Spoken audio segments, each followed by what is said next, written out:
Donc, bienvenue à tous ceux qui sont avec nous aujourd'hui sur ce stand. Erol, faut pas que je me proche pour parler de photos de sport. Donc, rapidement, je suis Jean-Christophe Dichand, j'anime le site Nikon Passion. Mais aujourd'hui, la vedette, c'est Mickaël Bonamy qui est en face de moi, qui est photographe de sport. Donc, nous allons parler de ce sujet-là pendant. On va prendre le temps qu'il nous faut. Hein, voilà. Et. Il est un peu intimidé là, Mickaël. Je sens qu'il dit voilà, dans quel traqueneur je suis tombé. Alors, quand j'ai préparé ce sujet-là, c'était après avoir lu son bouquin qui était là, donc Les secrets de la photo de sport, et je passe, peut-être vous avez eu l'occasion de lire ce que j'en ai écrit. Je me suis dit, tiens, ce garçon-là, il m'intéresse parce que ce qu'il a mis dans son bouquin, c'est. Il m'a parlé de photo de sport. Alors, vous allez dire, bah oui, bien sûr, il fait un livre sur la photo de sport. Bah oui, mais il a surtout parlé de la façon qu'il a eu d'arriver à la situation qu'il a aujourd'hui, des photographes professionnels de sport sur les plus grands événements internationaux, c'est ça qu'on dit. Et il dit modestement dans le bouquin, mais ceci dit, je suis parti de rien. Quoi. Donc je suis un simple amateur au départ, je me passionne pour ça, enfin, il va le dire mieux que moi. Et puis j'arrive à ce statut aujourd'hui. Je me dis, tiens, il y a quand même un truc qui est intéressant, c'est qu'il y a un cheminement qui est sympa, et on en parle beaucoup sur ce salon depuis hier, ce matin on en parlait aussi aux grandes rencontres, sur le fait de progresser en photo, de démarrer de rien généralement, et puis d'arriver à quelque chose. Alors quand je vois quelqu'un qui me dit ben moi je pars de rien et puis j'arrive à ça, je dis ben quand même c'est un beau parcours quoi. Et puis il n'est pas très âgé encore en plus, hein, donc voilà, c'est plutôt sympa. Alors, je te laisse te présenter un petit peu peut-être rapidement, comme ça, l'histoire de lui mettre un peu le micro en main. Ça marche. Bonjour, je suis Mickaël Bonamy, auteur de ce livre. Je suis photographe et formateur photo. Je suis spécialisé dans la photo de sport depuis mes débuts en photo en fait.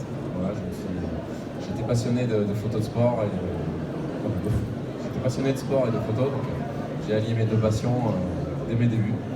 Donc voilà, je fais d'autres types de photos, mais c'est vrai que je suis plutôt connu pour la photo de sport.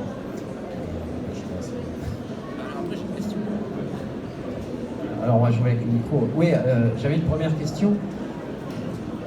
La photo de sport, alors moi c'est pas trop mon truc la photo de sport, donc du coup j'entends aussi tout ce que disent les gens qui débutent souvent en photo, les amateurs, et très souvent j'entends dire que en fait la photo de sport, alors quand on parle de ça, hein, j'entends en termes de résultats, c'est que pour les pros, parce que quand même, voilà, c'est un truc qu'on peut pas tous être sur ces compétitions-là, il faut du matos, c'est très cher, c'est très compliqué à faire, donc il faut vraiment être pro, l'amateur il n'a pas sa place là-dedans. Et les gens ne s'identifient pas à ça. C'est plus facile de faire des photos de nature, on disait tout de suite.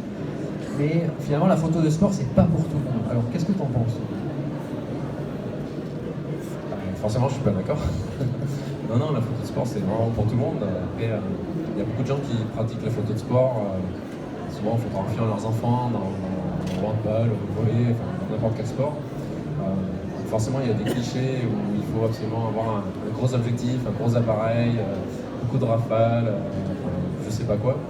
Maintenant, c'est souvent assez faux parce qu'avec du matériel de base, on peut très bien faire des photos de sport qui sont très correctes.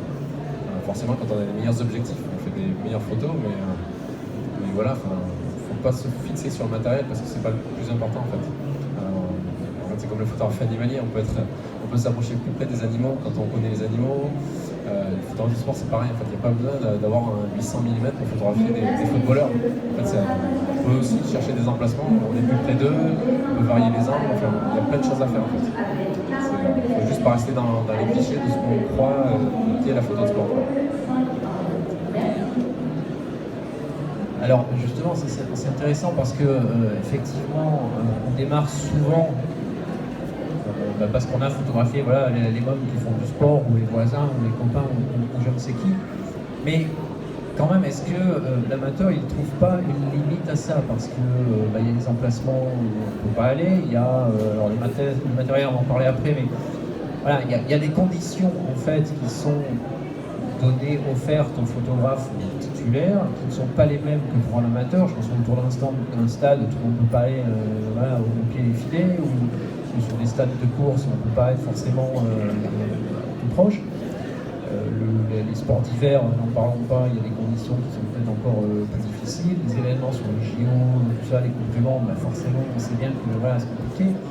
Et est-ce que finalement, il n'y a pas une limite à la pratique amateur où on dit, bah ouais, ok, on peut faire de la photo de sport, mais enfin, à part photographier mes gosses qui vont aller faire un match de foot, c'est tout ce que je peux faire et je ne vais jamais aller plus loin. Alors je sais que je suis un peu provocateur parce que comme lui il a été plus loin, j'essaie de le titiller parce que lui il est arrivé. Alors c'est bien qu'il doit y avoir un passage quand même. Et c'est ça qui m'intéresserait de comprendre. C'est quoi ce passage? Il y a une clé, il y a quoi? Le passage secret, c'est le secret de la photo de sport. Non, en fait, comme tout le monde, on commence par des petites compétitions, on photographie ses enfants, on photographie les petites compétitions de quartier, des compétitions départementales, où de toute manière les photographes ne se battent pas pour aller photographier, hein, donc, clairement. Il y a plein de sports qui sont très accessibles. Si on veut photographier du surf, il suffit juste d'aller sur la plage.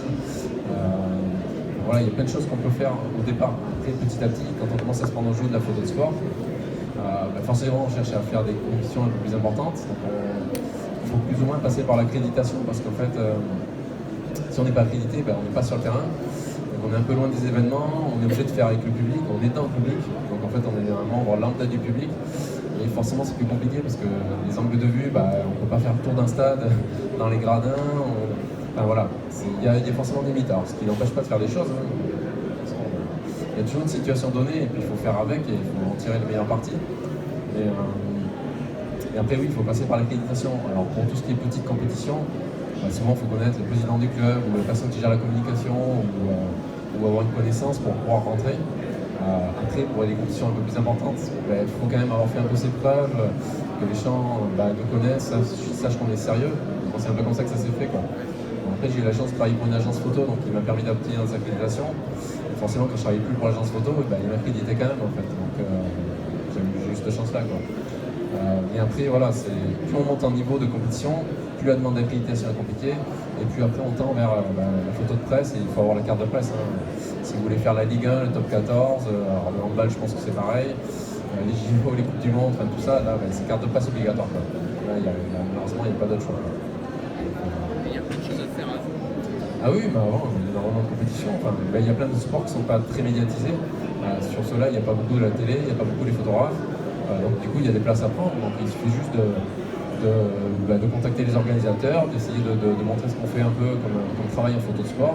Bien sûr, ils ne vont pas accréditer n'importe qui par an parce qu'il y a quand même des conditions de sécurité à respecter. On peut pas mettre un coup de trépied, un coup de monopode à un coureur ou passer au milieu de la piste. Enfin voilà, faut quand même être un minimum sérieux. Mais si on arrive à prouver ce sérieux, bien sûr, si on est photographe pro, ça aide aussi, hein, parce que forcément, si on est totalement amateur, il faudra viser quand même les compétitions de son niveau à soi.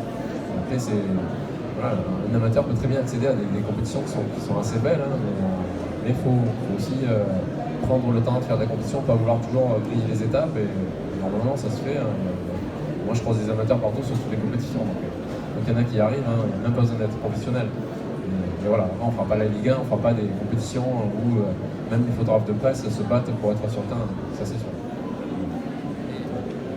Alors c'est intéressant quand tu dis je crois des amateurs qui sont sur les mêmes terrains ou dans les mêmes lieux. Comment ça se passe dans ce cas-là? Parce que j'ai toujours un peu cette appréhension aussi de me dire mais bon les gars ils sont là, alors il y a les pros qui sont autour des sportifs, ils sont en train de bosser, c'est quand même leur activité. Si c'est moi, enfin, qui que ce soit ici, on va s'approcher en tant qu'amateur, on n'a pas la même contrainte derrière, on n'a rien à prouver, rien à vendre, voilà. Donc, comment ça se passe un peu? Parce qu'on sait que des fois le pro il a un regard un peu malveillant là-dessus parce que qu'est-ce qu'il vient de faire là? Et puis bon, c'est pas le même endroit, il vient me faire un peu chier au milieu, il me gêne, tout ça. Et je sais qu'il y a des gens qui me disent, moi j'ai un peu cette crainte-là de déranger, donc je vais pas le faire. Ou alors j'ai pas fait attention que je dérangeais, je me suis fait virer, donc j'ai une mauvaise expérience. Je sais pas, il y a des anecdotes là-dessus, non? Ça doit se produire, ça, j'imagine. En fait, c'est vraiment une question de personne, en fait. Parce que être amateur, c'est juste qu'on est amateur. Si on arrive amateur, et par exemple, je sais pas, une compétition de 100 longueurs, et qu'on se plante au milieu du bac à sable et qu'on fait une photo toutes les 10 minutes, ça arrive, parce que je le vois chaque année, c'est sûr que c'est pas possible, en fait. Donc forcément, l'amateur, moi je pense qu'il faut se mettre quand même un peu dans la peau des pros d'abord, on les laisse travailler, Et je me trouve une place pour être bien placé et bien dans le sport, mais bon, voilà, je ne veux pas déranger les autres, quoi. Mais même moi, enfin, si j'ai un photographe de l'équipe ou de l'AFP, je lui laisse la priorité. Après, il n'y a rien qui m'y oblige, mais voilà, je trouve que cette histoire d'hiérarchie, même si c'est dans la tête, il faut quand même la respecter, parce qu'il y en a qui ont beaucoup plus d'exigences que d'autres, c'est beaucoup plus crucial pour eux la photo, c'est qu'ils doivent sortir que moi, donc il y a la place en fait. Mais après, c'est vraiment une question d'individu. Il y a des gens, il y a des photographes pros qui sont aussi totalement crétins et qui respectent ni les amateurs, ni les pros, ni les autres. Donc après, oui, il y a plus c'est des compétitions où on est serré géographiquement, et puis il y a des tensions des fois. Il y en a qui en viennent quasiment en main, qui se tirent par les capuches. Non, c'est... Ah oui, bien sûr. Après, voilà, moi, si par exemple je vois un amateur qui fait un peu n'importe quoi, surtout pour la sécurité des athlètes, ou qui gêne vraiment les autres photographes, je vais vous l'expliquer, parce qu'il y a des gens qui sont juste pas informés. Voilà, après il y a des gens qui comprennent, il y en a d'autres, on peut leur dire 10 fois, ils ne comprennent pas. Cette année j'ai fait une compétition où il y a un gars qui est amateur, et l'année prochaine il va faire sa demande d'accréditation, mais on lui répondra même pas, quoi. Parce qu'il a vraiment trop agacé les organisateurs, et déjà l'année d'avant il a failli se faire virer, donc et après pour moi c'est la base, quoi. Quoi qu'on fasse, on fasse la photo animalière, on fasse la photo de rue, tout ça, on va pas embêter les gens, il ne faut pas être un gêne, quoi. C'est tout. Mais oui, attention, mais des fois entre les photographes pro, moi j'ai déjà vu 2 photographes de l'AFP qui ont failli se taper dessus. Ah ouais, mais ils sont tendus, parce qu'en fait il y a quand même une pression, le sport ça va vite, une course qui a été faite, on va pas demander au gars qui a gagné de la regagner 5 minutes plus tard, quoi. Donc forcément si à cause de lui il n'a pas eu la photo, il peut y avoir des tensions, quoi. Voilà. Moi je sais que j'essaie d'esquiver un peu ça, je me mets toujours un peu à part parce que j'ai pas envie d'être noyé dans la masse, puis j'ai envie d'essayer de faire des photos un peu différentes aussi. Donc je suis un peu à l'écart de tout ça, mais je le vois oui, souvent. Et plus c'est une grosse compétition, et plus il y a de photographes, et plus c'est compliqué, quoi. Parfois, voilà, championnat de France d'athlétisme en salle, on est plein de photographes au milieu, il y a des compétitions dans tous les sens qui se passent, et ça peut être vite très dangereux, vite très compliqué entre photographes, avec les arbitres, enfin les juges, avec le public, avec les sportifs, quoi. Donc non, il faut faire vraiment très gaffe, quoi. Ceux qui font pas gaffe, en général, soit ils durent pas, soit ça se passe mal, quoi. Et donc ils durent pas. Il y en a qui durent pas, ouais. C'est sûr. C'est intéressant parce que là tu parles des autres photographes, mais de la même façon que l'on parlait hier avec Sébastien Maté de la photo de danse et puis du respect du photographe envers les danseurs, j'imagine qu'il y a la même notion de respect envers les sportifs, c'est-à-dire qu'on ne peut pas se permettre n'importe quoi, qu'on ne veut pas se pointer en leur mettant les coups de flash pleine tête ou un trépied au milieu des jambes. Et ça se passe comment ça finalement sur la danse, c'est un peu particulier parce qu'on est souvent dans un environnement un peu clos, sombre, très silencieux, avec une musique bien particulière que les gens viennent écouter. C'est encore autre chose. Mais là, souvent le sport, c'est peut-être plus en plein air, ou très éclairé, ou plus bruyant, donc c'est pas le même environnement. Et comment ils le prennent, les athlètes, ça il y a une relation aussi, une connivence avec le photographe, ou ils ignorent complètement? Il y a un jeu à jouer avec? Comment ça marche ça? En fait, il y a de tout, dépendant des gens, des compétitions. Voilà, il y a certains sportifs que je commence à connaître, qui commencent à me voir. En général, je suis plutôt assez invisible, donc je suis plutôt rentré, forcément, comme là, je suis pas super à l'aise. Mais donc, je cherche plutôt à m'effacer. Alors, de temps en temps, quand j'ai la chance de discuter avec des sportifs, alors, soit en direct, je sais pas trop leur parler de ces compétitions, parce qu'ils font leur job et moi le mien. Mais après, des fois, sur les réseaux sociaux, quand ils ont vu mes photos, quand ils me demandent des photos, je leur demande s'ils m'ont vu, si je les ai gênés, s'ils ont entendu le bruit de l'appareil. Bon, la plupart du temps, non. Après, moi, je vise vraiment les compétitions plutôt de haut niveau. Donc, ils ont l'habitude d'être photographiés. Voilà, ils ont une concentration qui fait que s'ils s'arrêtent au photographe, c'est pas la peine, quoi. Ils s'arrêtent au public, ils s'arrêtent au juge. Après, ils n'y croient plus, quoi. Donc, j'ai pas trop ce problème. Après, il y a des compétitions, enfin, le tennis. Ouais, non, là, ils sont un peu plus casse-pieds, ouais. Parce que le public, c'est un public un peu plus gardé. Donc, dès que ça commence à déclencher trop, ils sont pas contents. Alors, moi, je fais pas trop de rafales, donc ça, je passe à peu près. J'utilise le mode Q Quiet de Nikon ici, donc ça aide pas mal. Mais non, mais après, il faut savoir s'effacer, en fait. Enfin, encore une fois, un parallèle avec la photo animalière, c'est que quand on sent qu'on commence à déranger l'animal ou le sportif, on recule, on prend une autre position, on fait autre chose. Enfin, moi, j'accepte de ne pas faire des photos. Pour moi, la priorité, c'est pas réussir ma photo, c'est de la réussir dans les bonnes conditions. Si je dois gêner ou embêter quelqu'un pour faire une photo, c'est pas la peine. Enfin, moi, je peux pas. Il y en a qui le font. Moi, je connais des photographes qui photographient au flash en sport, ce qui est plutôt interdit, même si c'est pas toujours signalé ou écrit.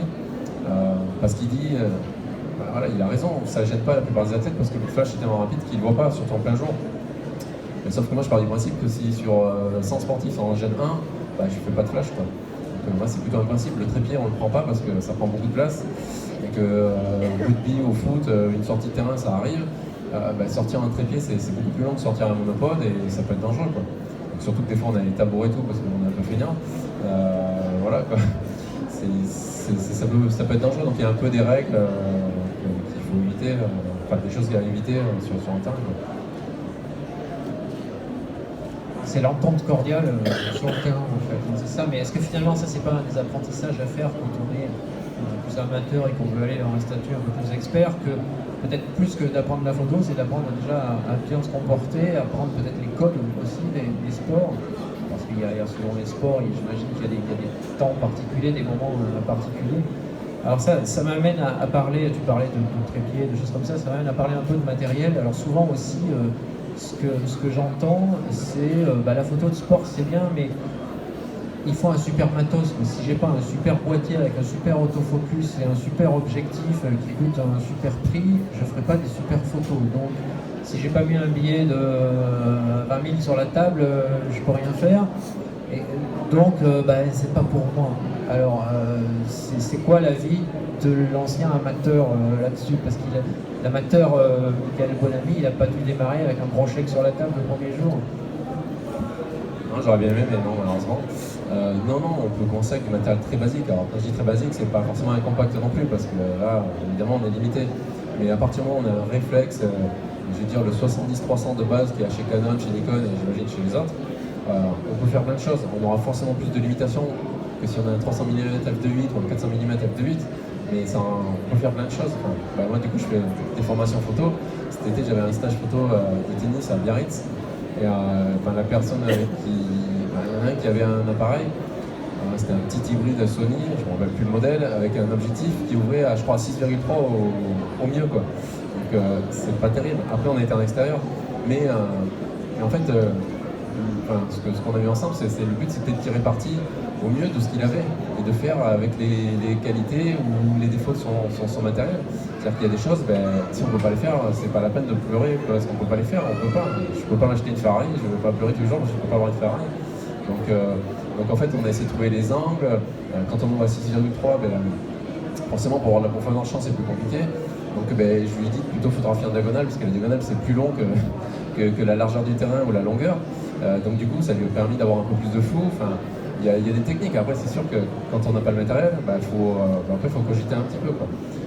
C'est pas toujours facile quand on ne connaît pas. Après, des fois, il faut se faire aider, lire des livres, des choses comme ça. Mais il y a toujours possibilité. Alors, moi, j'ai commencé avec un réflexe, je ne sais pas s'il y en a qui connaissent, le Nikon D40.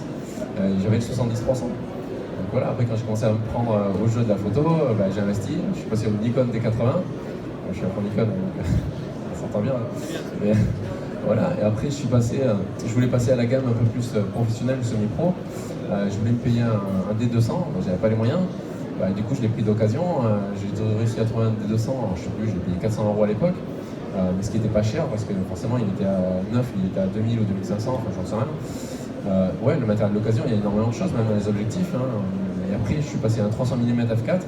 Donc voilà, là, on passe les 1000 € d'investissement. Ouais, je les ai mis, j'ai économisé, j'ai mangé des pâtes. Mais voilà, c'est petit à petit. Puis un jour, j'ai investi sur le 300 mm f2.8, mais j'ai l'investissement d'une vie. J'ai pas l'intention de le casser sur des cailloux ou de le jeter par terre. Donc, je veux dire, sauf si un jour il est en panne ou que je peux pas le réparer, je l'aurai toujours. Mais j'ai commencé par les petits matériels, ça m'empêchait pas de faire des photos. Voilà, surtout en plein jour, en fait. Plus on va être sur des compétitions en extérieur avec des conditions lumineuses pas trop pourries. Et plus il n'y a pas de grande différence entre un 300 mm f2.8 et un 300 mm qui ouvre à f1.6. Alors c'est sûr que le fond sera moins joli derrière, un peu moins graphique, un peu moins artistique, mais la photo, ça sera à peu près la même, c'est la même focale, donc il n'y a pas une grande différence. Non, c'est vraiment dans les conditions les plus compliquées, le sport en salle qui est un peu plus compliqué parce qu'il n'y a pas de lumière, ou là forcément du meilleur matos, ça aide, un boîtier qui monte un peu plus son ISO, ça aide. Mais c'est pas parce qu'on n'a pas ça qu'on ne peut pas faire de photos, au contraire. Moi, il y a des fois, je sais pas, je vais dire une bêtise, un match de foot qui commence en fin d'après-midi, il finit en soirée, il fait nuit.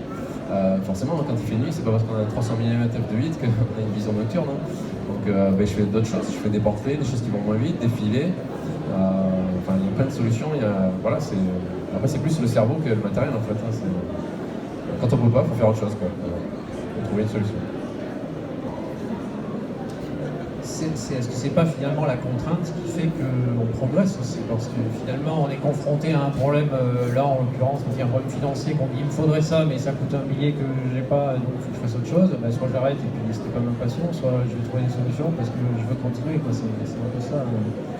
Et alors là, on parle matériel. Il y a des choses qui vont avec en photo de sport, par exemple. Si on dit, je sais pas, si quelqu'un ici dans la salle dit tiens, demain, voilà, je vais m'y mettre et puis je vais aller faire du foot le week-end prochain.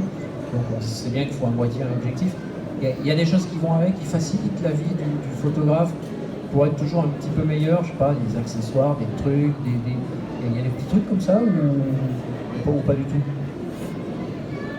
Après, ça dépend de ce qu'on veut faire en photo, déjà. Parce que c'est pas parce qu'on fait de la photo-foot qu'on a forcément le même projet au départ. Mais voilà, après, quand on commence à utiliser des objectifs qui sont un peu lourds ou du matériel un peu lourd, en photo de sport, on utilise souvent un monopode parce que c'est pratique, ça permet de porter le matériel et ça permet de se soulager de son poids et de se stabiliser aussi. Donc de pouvoir... Tu dis porter, c'est sur l'épaule? Ouais, aussi, ouais. C'est ce qui fait peur à tout le monde. Ouais, après je le porte, mais je tiens quand même la dragonne parce que je suis aussi un peu flippé de ça, parce que j'ai des mauvaises expériences. Mais non, on peut le porter comme ça, normalement ça se divise pas d'un coup. Faut prendre un monopode sérieux, sinon on met pas 10 000 € sur un monopode à 5 €. Il faut éviter quoi. C'est ça, à vous risquer péril. Mais non, après pour les compétitions, un peu comme le rugby et le foot, j'ai investi dans un mini siège trépied parce que c'est pas que je sois spécialement feignant, mais c'est vrai que ça permet d'avoir un point de vue bas et ça permet de se soulager quoi. En fait, tout le temps où on se fatigue pas les cuisses ou le cerveau avec d'autres choses, mais on pense à la photo et du coup on est plus concentré. Après il n'y a pas énormément d'accessoires. Non, j'ai mon boîtier, les cartes mémoire, les batteries, la base. Non, j'utilise pas de flash, ça c'est sûr. Non, là comme ça j'ai pas d'accessoires en particulier.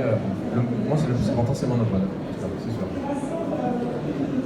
Donc la photo de sport, c'est un sport en fait, c'est ça, il y a des gens qui font de la photo de sport là autour de nous, là, levez le doigt, là, ceux qui s'y sont essayés un peu, beaucoup, passionnément, à la folie, ouais, pas mal quand même. Et il y a des problèmes, il y a des choses qui vous bloquent comme ça pour aller plus loin ou pas? Non, tout va bien? Ouais, non, je sais pas, enfin, je pose, monsieur, oui, je sais pas si je peux aller jusque là avec le film. Mais...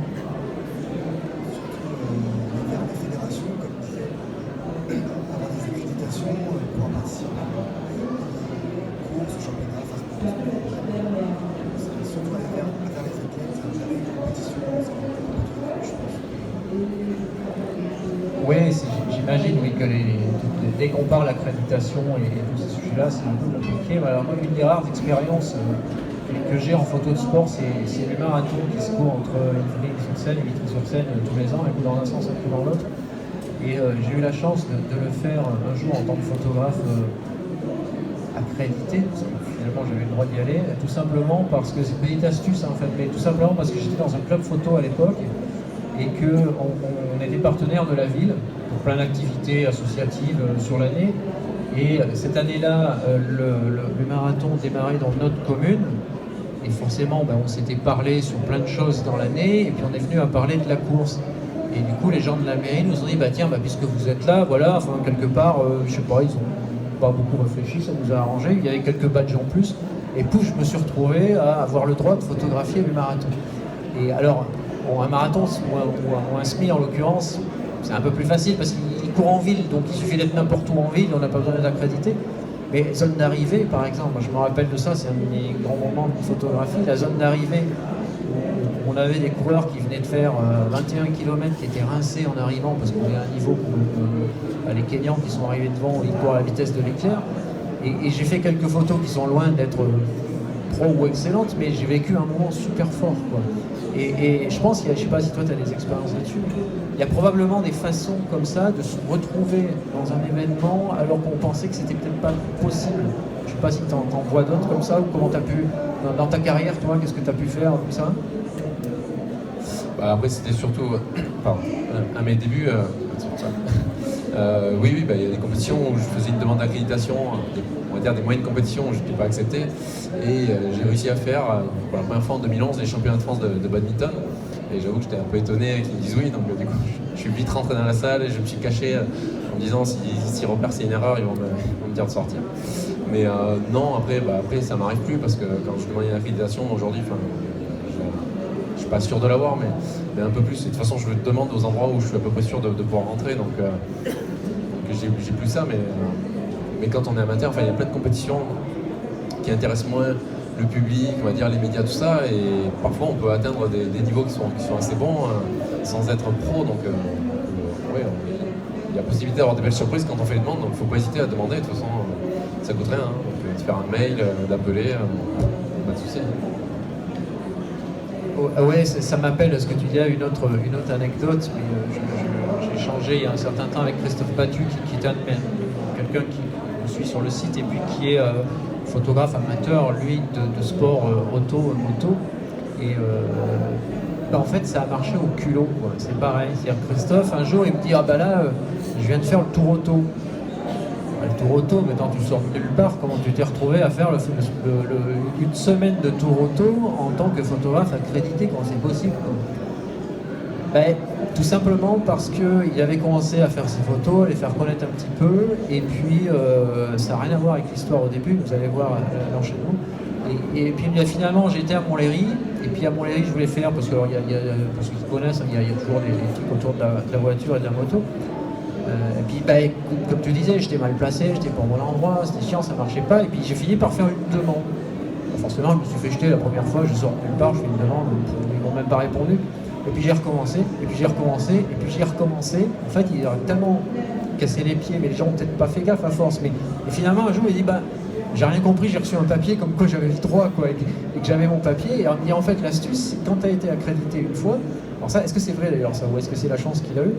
Et il me dit quand j'ai été accrédité la première année, les années suivantes, je refaisais la demande et poum, ça tombe tout seul en fait, quoi, après. C'est ça où ça marche, ou il m'a bluffé? Non, mais une fois qu'on a réussi à rentrer quelque part, il y a des gens qui nous ont vus, on peut dire comme l'année dernière, j'aimerais être accrédité cette année pour la compétition. Ou moi, il y a des fois, quand c'est des endroits où ça a changé de personnage, je dis ça fait 5 ans que je fais cette compétition, est-ce que je pourrais le faire une 6e année? Forcément, le gars il dit ça fait 5 ans qu'il est là, j'ai jamais entendu parler du en mal. Oui, il ne se prenne pas la tête, hein. Oui, le plus dur c'est de rentrer la première fois partout, dans n'importe quelle compétition en fait. Mais même pour soi, parce que ça permet de connaître les codes. Parce qu'il y a aussi des façons de s'adresser aux gens, on sait à qui s'adresser, si c'est au chargé de communication, au président du club, à une personne lambda ou à un sportif.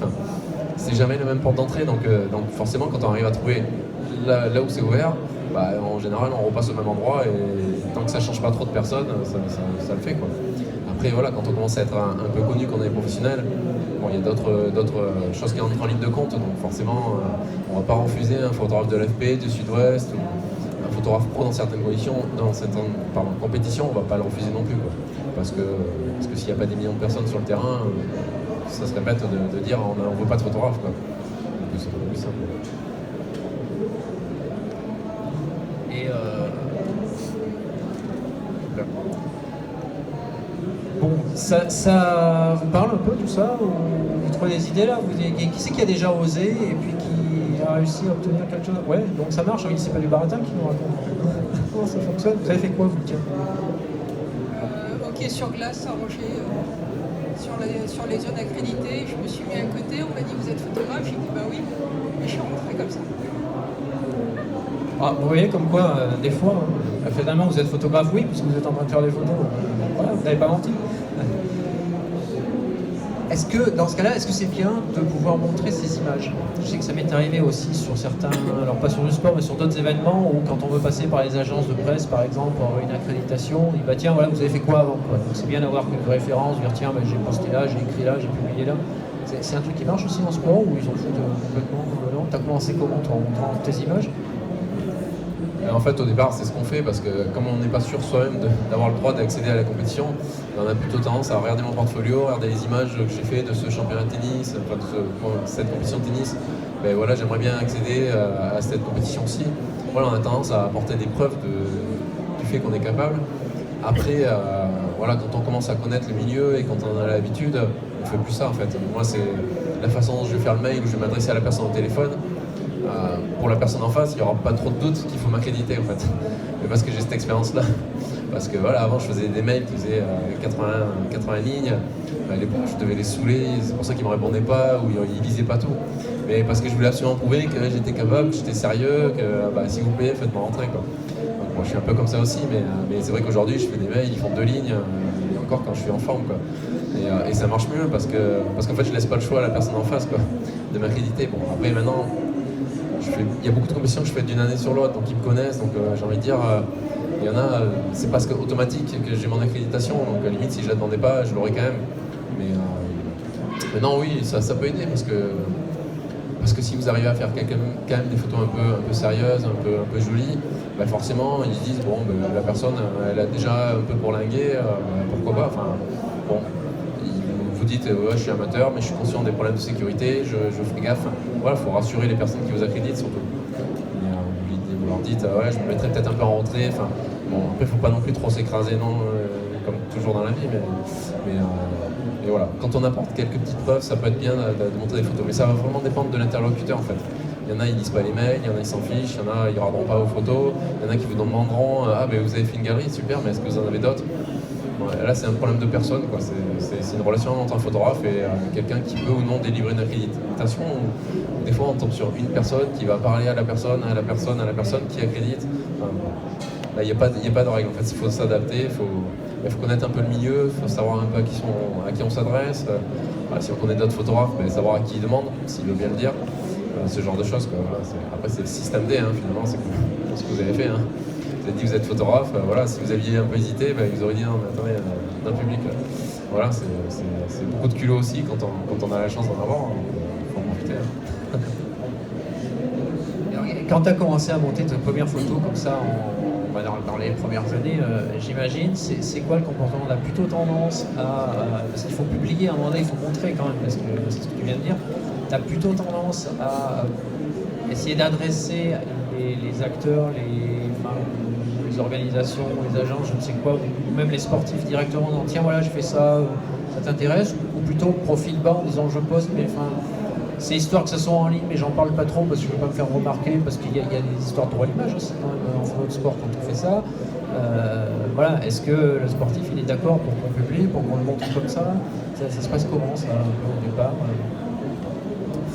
Après, moi je suis un peu atypique à ce niveau-là, mais moi les photos elles vont sur mon site depuis toujours. C'est comme ça que je les propose aux gens qui veulent bien regarder, vous pouvez y aller si vous voulez. En fait, quand on demande une accréditation, par défaut on est un peu considéré comme un photographe de presse en fait. Donc en fait c'est plus le droit à l'information que le droit à l'image. Je ne vais pas utiliser la photo d'un sportif pour dire à Danone parce que vous voulez faire des yaourts avec la photo de ce sportif dessus. Ça, je ne pourrais pas, il me faut absolument l'autorisation du sportif. Et à partir du moment où c'est pour exposer les photos, pour présenter mon travail, que ce soit dans un livre ou une exposition photo, normalement ça ne pose pas spécialement de problème. Après, il faut faire gaffe avec le monde amateur surtout, parce que les gens n'ont pas l'habitude d'être pris en photo, souvent ils ont des mauvaises réactions. Moi je photographie, je pense que des pros, en fait, que des gens de haut niveau, donc en fait ils ont l'habitude d'être photographiés, et en fait eux ça leur pose aucun problème, et même il y en a certains, j'ai eu pas mal de relations avec, c'est bizarre à dire, mais avec les joueuses de tennis cet été, elles n'ont jamais de photos d'elles en fait, ou alors elles ont des photos d'elles de photographes qui font pas forcément des photos dans l'esprit ou dans lequel moi je veux faire les photos, en fait, des choses un peu plus artistiques, un peu plus jolies, qui les mettent en valeur. Donc ouais, c'est plus avec le monde amateur où il faut faire gaffe. Là c'est sûr que s'il y a un amateur, il sait pas trop que vous étiez à un match et qu'il voit sa photo sur internet, effectivement il y en a qui peuvent avoir des mauvaises réactions. Moi j'ai eu quelques cas, mais alors, il y a très longtemps, je me rappelle pas très bien, mais je m'étais dit, à partir du moment où je fais une compétition amateur, je mets pas les photos en ligne. Voilà. Mais après c'est moi qui me suis dit ça. Donc voilà, je pense qu'il faut faire très gaffe. Les compétitions avec des enfants encore plus, parce que bon là ça peut vite, surtout quand tu as un photographe, un homme, je pense qu'il faut faire quand même assez gaffe à ce qu'on fait, quoi. Demander l'autorisation, parler aux parents, voilà, informer les gens. Après, c'est un peu normal aussi, on n'a pas forcément envie de voir sa tronche sur internet tout le temps. Mais à partir du moment où c'est des compétiteurs qui ont un certain niveau, j'ai pas de cas où la personne m'a dit non mais tu retires ta photo de suite. Au contraire, quoi, ils sont plutôt contents, ils me disent Est-ce que tu peux m'envoyer des photos gratos s'il te plaît, on n'a pas l'argent. Voilà. C'est plutôt ça. Ouais. Alors, bon, maintenant qu'on a dit tout ça, donc là vous êtes tous convaincus que vous allez vous mettre à la photo de sport, normalement, c'est ça? Qu'est-ce que tu aurais comme conseil à quelqu'un qui dirait, ok, bon, tu m'as donc convaincu, le week-end prochain je vais aller faire la compétition de je sais pas quoi autour de chez moi. Est-ce qu'il y a une évidence, il y a un premier conseil à donner qui est le truc de départ, la base, où on dit bah tiens voilà, surtout ne passe pas à côté de telle chose, de tel réglage, de tel matériel, on en a parlé, donc c'est encore autre chose. Il y a des petits, alors les secrets il y en a plein là, mais il y a des petits trucs comme ça de photographes pour dire, je pose la question parce que j'ai souvent des gens qui me disent ah bah tiens mais qu'est-ce qu'il faudrait que j'achète comme objectif ou comme boîtier parce que j'ai été là faire un match de foot des gamins, des petits-fils, des je sais pas qui, et puis les photos sont floues donc ça doit être le boîtier, ça doit être le machin. Bon, en fait c'est des gens qui n'ont pas forcément réglé à leur appareil. Il y a des astuces comme ça de réglage, de mode, de fonctionnement. Des astuces. Oui et non. En fait, en photo, quel que soit le sujet, je pense qu'il faut maîtriser un minimum la technique pour s'en débarrasser très vite et après penser à ce qu'on fait en photo en fait. Donc quand une photo est floue, dans 99,9% des cas, c'est vous le problème, c'est pas l'appareil photo, le matériel marche très bien. Voilà, bien sûr ça déraille de temps en temps, mais si vous n'arrivez pas à faire des photos nettes ou si vous avez des problèmes, c'est qu'il y a une solution et c'est à vous de la trouver en fait. Donc après, il faut soit se renseigner, demander à d'autres photographes, encore une fois, lire les livres, faire des formations photo, faire des formations en ligne, enfin voilà. Mais c'est pas le problème, c'est pas le matériel le problème en fait. Comme je disais tout à l'heure, quand moi il fait nuit sur un terrain de foot, c'est pas parce que j'ai un 300 mm f2.8 que pour moi c'est en plein jour. Donc je vais avoir aussi du mal. C'est juste que je pourrais faire des choses que certains boîtiers ne peuvent pas faire, mais il y a toujours une solution dans ce cas-là. Comme ce que je disais, on photographie un portrait, on trouve d'autres solutions en fait. Et je sais plus, je voulais dire autre chose, mais j'ai zappé entre temps. Qu'est-ce qu'on avait dit? Ouais. Après, oui, les réglages, en fait, ça va dépendre beaucoup des sports. En fait, il n'y a pas de réglage type. Moi, alors la question que j'ai souvent, c'est est-ce que tu es en mode manuel? Parce que comme je suis pro, je suis forcément en mode manuel. Alors, pas du tout. Je me mets en mode A chez Nikon et AV chez Canon. C'est A chez tous les autres. En mode ouverture, ça va très bien, quoi. Je me mets en général sur la plus grosse ouverture parce que en photosport, on manque souvent de lumière, à part en plein jour. Donc il ne faut pas se compliquer la tâche à essayer de photographier à f8, quoi. Alors c'est sûr qu'à f8, on peut avoir une profondeur champ qui est plus grande sur un joueur et donc du coup avoir plus de netteté. Mais bon, voilà, à f8, il n'y a plus de lumière qui passe, c'est très compliqué, quoi. Après, il ne faut pas hésiter à monter en ISO, parce que ça c'est une peur que les gens ont tout le temps. Oui, en ISO, il y a du bruit. Et bon, il vaut mieux avoir une belle photo qui est bruitée que pas de photo du tout ou une photo floue, quoi. Pour moi, ça me paraît logique, mais surtout des appareils, si vous avez des appareils qui ont moins de 5 ans, maintenant, les montées en ISO, on peut faire des super choses. Il y a des logiciels comme DxO, Lightroom et compagnie, qui vous permettent de réduire le bruit. Et puis une photo bruitée, c'est pas forcément une photo moche non plus. Donc, bien sûr, si c'est des gros carrés, des gros pixels orange et jaune partout, c'est plus un pulse que la photo, mais voilà, faut pas se prendre la tête avec ça, quoi. Mais il n'y a pas de réglage, le réglage parfait en photo en fait. On peut faire la même compétition chaque année avec les mêmes compétiteurs, tout ça. Si c'est en extérieur, on est dépendant des conditions climatiques. Donc là où on va utiliser une vitesse de 1 demi-lien, l'année d'après peut-être qu'on sera qu'à un 50e.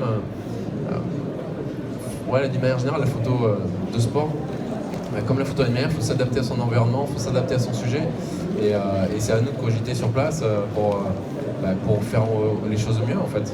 Des fois c'est au mieux, des fois c'est au moins pire, c'est suivant les conditions, mais ouais non, j'ai pas de... Ouais, le mode ouverture, ça moi c'est celui que j'utilise, parce qu'on me dit souvent en photo de sport, il faut être en mode S.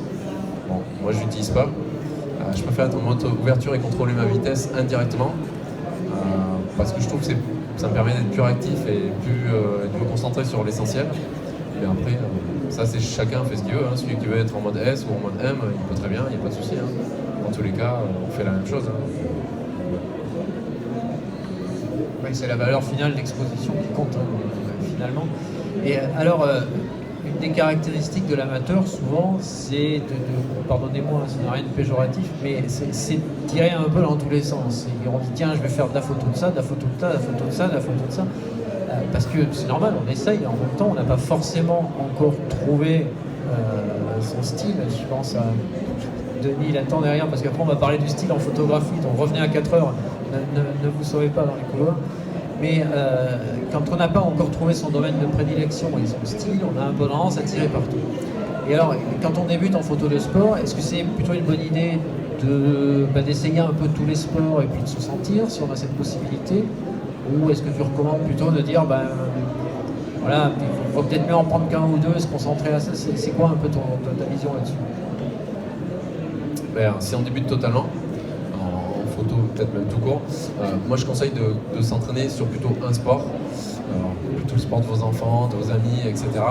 Un sport plutôt de niveau, on va dire, des gens qui ne courent pas non plus à la Usain Bolt, parce que sinon ça va être compliqué. Voilà, il faut s'entraîner sur du facile.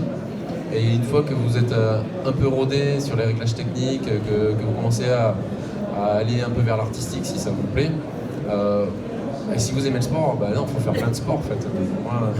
Moi j'adore le sport, donc c'est vraiment aussi une passion. Donc je ne me verrais pas faire qu'un seul sport. En fait, j'ai pas de sport de prédilection. J'aime tous les sports. Voilà, j'aime pas tous les sportifs, toutes les sportives, mais je m'intéresse plus à certains. Donc oui, moi mon but c'est de faire des sports différents aussi. Après, il y en a sur lesquels je reviens, mais parce que en fait, plus on fait de sports différents après, et plus on voit de conditions différentes, de complications différentes, et plus on résout des problèmes différents. Et forcément, quand on arrive sur un nouveau sport, moi je sais qu'aujourd'hui j'ai beaucoup moins l'impression qu'avant, quoi. Moi j'envisage beaucoup le sport comme la photo de sport comme du sport. Donc moi ça m'arrivait d'arriver à des compétitions, j'avais mal au ventre, j'étais pas bien, enfin comme un sportif avant la compétition, limite à vomir, parce que je me mettais la pression, parce que j'avais envie d'avoir le bon résultat. Donc voilà, le fait d'avoir de l'expérience sur les sports et d'avoir fait plein de sports différents, quand j'arrive sur un autre sport, même si je comprends rien en règles, ou que je n'ai pas bien étudié le truc, ou je suis arrivé à la dernière minute, je sais que je vais trouver une solution. Je vais trouver, ce sera peut-être pas la meilleure, mais je vais en trouver une. Donc j'ai plus trop de stress par rapport à ça. Et c'est pas mal de toucher à tout. Et même quand on fait de la photo de sport, si vous par exemple vous faites pas de la photo de paysage, de rue ou je ne sais quoi, ça peut être bien de tester une nouvelle voie.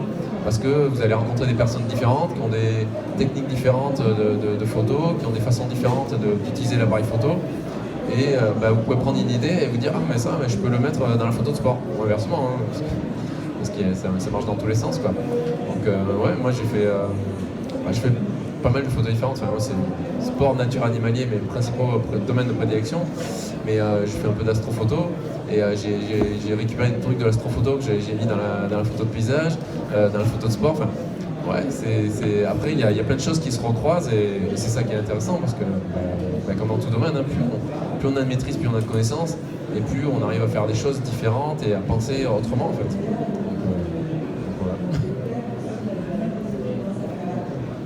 Des réactions à tout ça? Vous avez des questions? Il y a des choses qui vous interpellent dans ce qu'il nous a dit, hein, des petits trucs. Bon, ça y est, vous êtes tous convaincus que c'est bon là. Vous allez vous lancer définitivement dès demain. C'est férié demain, non, c'est ça? Bon, alors dès demain, photo de sport. Alors en conclusion, est-ce qu'on pourrait dire que finalement, pour se lancer dans ce type d'activité, eh bien, c'est un peu ce que j'ai entendu dans tout ce que tu nous as dit là, c'est qu'il y a une bonne part de travail personnel, de réflexion, mais il y a un moment donné, il faut aller au charbon, quoi. Il faut être face aux sportifs et puis il faut y aller. Et c'est peut-être souvent là que ça freine un petit peu l'amateur. Est-ce que finalement une des qualités aussi, c'est pas de savoir oser plus que de savoir trop lever le doigt et demander, et de savoir un peu s'imposer parfois en disant j'y vais puis on verra bien ce qui se passe. Après c'est comme dans tous les domaines, hein, en fait. Celui qui ose et qui prend son courage et qui tente, il a plus de chances de réussir. Hein. C'est comme en loto, hein. Ceux qui gagnent c'est ceux qui ont joué. Hein. Donc forcément il faut être comme ça. Après moi personnellement je suis pas trop du genre à m'imposer, à me mettre en avant, donc moi j'ai mis sûrement beaucoup plus de temps que certains mettront pour accéder à des compétitions assez importantes. Mais après je fais avec ce que je suis, hein. J'ai pas forcé ma nature parce que ça marcherait pas, ça serait pas crédible. Donc oui, il faut oser, mais moi je pense qu'il faut avoir surtout la passion de la photo en fait, et du sport en fait. Si on aime le sport, ouais, on trouvera un moyen en fait. Si on a envie de faire ça, on trouvera toujours une voie en fait. C'est sûr que si on veut faire de la photo de sport parce qu'on a juste vu des gens avec des gros objectifs, on se dit ah mais j'aimerais bien de faire ça, on a peut-être une vision biaisée de la chose en fait. Donc moi je pense que si vous aimez le sport, testez. Vous n'allez pas y arriver la première fois, la deuxième, la troisième peut-être, c'est normal, mais si vous aimez ça, il y a un moment où vous aurez un déclic ou alors il faut le chercher ce déclic, il faut se faire aider, voilà, de X manière. Voilà, si vous aimez ça, enfin tous ceux que je connais qui sont passionnés de photosport, ils durent dans la photosport, mais c'est pareil en photo animalière, hein. Celui qui fait de l'affût et qui voit rien pendant 3 semaines, au bout d'un moment, il prend une formation, il demande à Régis comment on fait pour photographier un oiseau, enfin, il trouve le moyen, le petit déclic qui lui permettra de photographier l'oiseau, et là il se dira peut-être ah mais là c'est comme ça qu'on fait, ah mais d'accord, alors du coup si je fais un renard c'est comme ça, enfin voilà, c'est pareil en photosport, je pense qu'il faut commencer doucement, tranquillement. Et après, il faut commencer à oser, parce qu'on a quelques bases, on a pris le pouls d'un sport, et après, après des fois, c'est vraiment aussi beaucoup de kilos. Ce qu'a fait madame. J'en vois plein, des gens qui font ça. Moi, ça me dérange pas, personnellement. Après, voilà. Tant que c'est des gens qui sont corrects, il n'y a pas de souci. Ce qui est plus compliqué, c'est les compétitions. Il y a beaucoup d'amateurs et très peu de pros. Là, ça peut être un peu plus compliqué, parce que du coup, il y a plein de gens qui ne connaissent pas le domaine, les codes, et qui peuvent être vite amenés à faire des bêtises. Alors le hockey c'est très dangereux, ça dépend des patinoires. Moi j'en ai fait un peu, à Bordeaux il n'y a pas de vitres sur les côtés, il y a des vitres derrière. Donc en fait un gars qui tire au fond, quand vous êtes au 300 mm si vous le photographiez, le palais je sais pas combien ça va, mais ça va très très vite. J'ai vu des palais qui m'ont sifflé au côté des oreilles, si je l'avais pris dans la tête, je finissais aux urgences direct. J'ai déjà vu des gens du public partir aux urgences. Donc des palais exploser le mur, c'est voilà. Message personnel. Non mais il faut faire Non, mais voilà, quand on arrive, mais comme partout, faut essayer de comprendre ou demander en tout cas. Ouais, voilà, faut discuter avec les autres photographes, mais même si on est pro, hein, c'est pas parce qu'on est pro qu'on arrive, on sait faire du hockey. Non, mais il faut jamais mettre les pieds dans le plat en fait. C'est tout simple, quoi. C'est comme pour tous les domaines de photo en fait. Hein. On fait pas n'importe quoi. Voilà. Je peux avoir plein d'exemples. Bien, écoutez, merci à Michael pour cet échange intéressant, je pense, oui, intéressé. Alors, on va remercier le aussi avec façon. Voilà, le bouquin, alors tous les secrets, les trucs et tout, ça c'est la version courte. La version plus longue, elle est là, donc jetez un œil, il y en a là autour, je sais pas, j'imagine, et puis sinon vous l'avez à côté à la librairie. Et puis, donc, je vous disais, ne partez pas très loin, puisque à 16h, je vais retrouver Denis Dubessé qui se cache derrière, et on va parler du style en photographie. Il y a une espèce de suite, en fait, dans tout ce qu'on vient de dire. Faut trouver son domaine, et puis voilà.